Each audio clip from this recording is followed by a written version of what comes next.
Pokemon Scarlet and Violet is releasing in November, and while it's almost close enough to finally catch and add to our collection, we've still got some time to kill.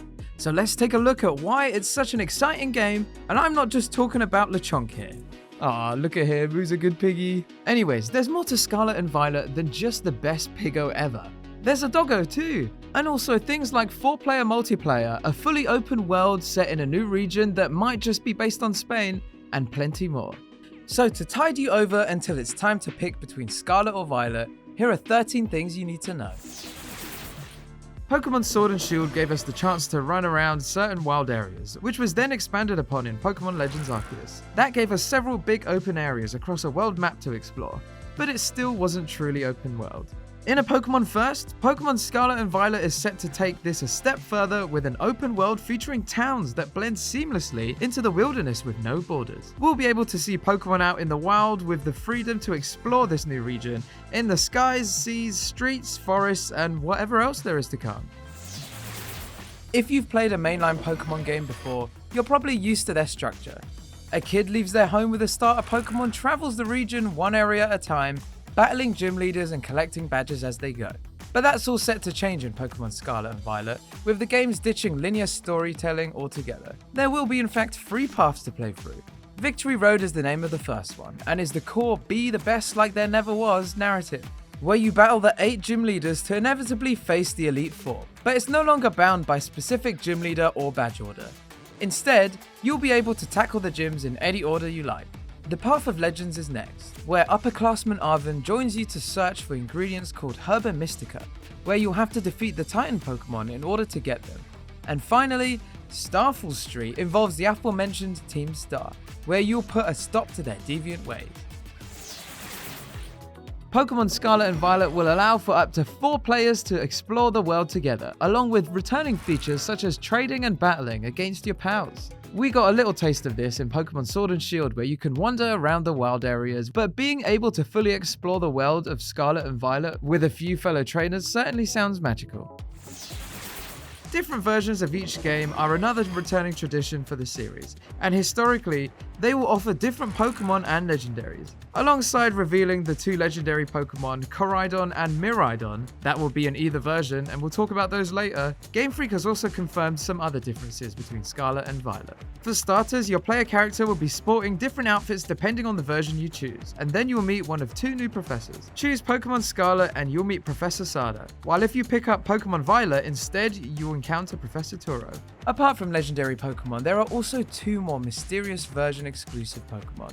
Armarouge is a fire psychic type and exclusive to Scarlet, while Cerulean is a fire ghost type and exclusive to Violet. In past Pokemon games, we've seen how real-world places has served as inspiration for locations in the series. Pokemon Sword and Shield's Galar region, for example, is based here in the UK, while the Kalos region in Pokemon X and Y is inspired by France. In the new Paldea region, there's a lot of interesting details fans have been picking up on, like the look of the towns and cities that could hint towards it being based on Spain. It's set to be one of the most diverse Pokemon worlds yet, complete with vast open spaces dotted with lakes, towering peaks, wastelands, and mountain ranges. At the center of the Paldea region is Mesagoza. The largest city in the region, Mesagoza is home to the Naranja Academy or Uva Academy, depending on the version of the game, which is a school at the heart of this new adventure. As is tradition with the core games in the series, Pokemon Scarlet and Violet introduces 3 new starters, and each of these critters are all utterly adorable in their own way. There's the grass-type cat Sprigatito, the fire-type croc Fuecoco, and the water-type duckling Quaxley. There's more to consider than just their cuteness here as well. Sprigatito is apparently attention-seeking and can sulk if it sees its trainer with other Pokemon. Aww. Fuecoco does things at its own pace and basically catches fire when it gets excited, while Quaxley is serious, tidy, and also covers itself in a gel it secretes to keep itself waterproof. It also slicks its quiff bag with something described as a rich, moist cream, and no one wants to know where that's coming from. The Pokemon Scarlet and Violet legendaries that will be featured in the new adventure are the impressive-looking Koraidon in Scarlet and the equally eye-catching Miraidon in Violet. Fittingly, they both sport the colors of their respective versions. There's a lot of mystery surrounding these 2 Pokemon, which will only be uncovered when we get to play, but they're said to have power that surpasses those of other Pokemon. They're also rideable and able to traverse land, sea, and sky. During our adventures in Pokemon Scarlet and Violet, we'll be meeting a new Pokemon trainer friend by the name of Nimona. As an experienced trainer, Nimona will act as our guide through the game and apparently has a sunny and energetic disposition, with a fondness for Pokemon battles. In this new open area Pokemon game, don't be too worried about feeling alone, even if you don't have many co-op friends, because you'll be meeting plenty of Paldea's residents during your journey, like Mr. Jacques, our homeroom teacher, Arvin, your upperclassman classmate, and Penny, who's in the same class as you, and many more. Now let us introduce you to Team Star, the villainous crowd in Pokemon Scarlet and Violet. It looks like this group are troublemakers of the school that the player character attends throughout their time in both games. One of the leaders of Team Star is the fearsome Mela.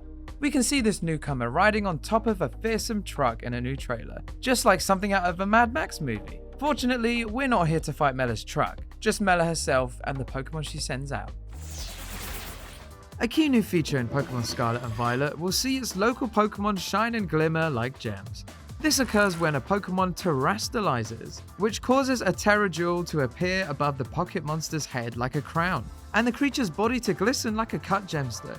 Every one of the Pokemon in the Paldea region are able to Terrestrialize, which gives them access to special powers in combat and sometimes an additional typing. The interesting thing here will be to see if we get any special Terrestrialized forms in the same vein as Pokemon Sword and Shield's Gigantamaxing. Just because Pokemon Scarlet and Violet is leaning more heavily into co-op doesn't mean that Game Freak is abandoning competitive play. The developer has revealed that Pokemon Scarlet and Violet players will be able to trade and battle with other trainers all over the world via the Poke Portal. The new system will let you link trade with a specific person as well as engage in surprising trades with random trainers from around the globe. Additionally, there will be a link battle option in the Poke Portal for those who want to put their party to the test. But when you're not trading or battling against each other, the Pokemon Company has since confirmed that there will be a number of modes that will take direct advantage of the game's co-op focus, which can occur when 3 other players team up to take on terrestrialized wild Pokemon. These expansive battles can either occur with random players or join up with friends using a set link code. This new battle mode is on a time limit, so you'll need to work in sync with other trainers to take on these beautiful and powerful terrestrialized Pokemon. You'll also not have the need to wait for your friends either, as in Terra Raid battles you can attack continuously. Pokemon Scarlet and Violet are getting a new feature called Let's Go, which will let you send out your creatures on their own to fight, earn experience points, and collect items without your supervision. You'll be able to send a Pokemon out in a direction of your choice, and they'll gather items and automatically fight wild Pokemon without your input. As the official site explains, when your Pokemon is out and engaging in auto battles, you can do what you want, stay by its side to watch over it, or try looking for items nearby. By defeating wild Pokemon in auto battles, your Pokemon can also earn items and experience points. November seems like a while away, so remember to hype responsibly and be sure to like and subscribe to GamesRadar's YouTube channel for more Pokemon news, and let us know in the comments below which starter you're choosing.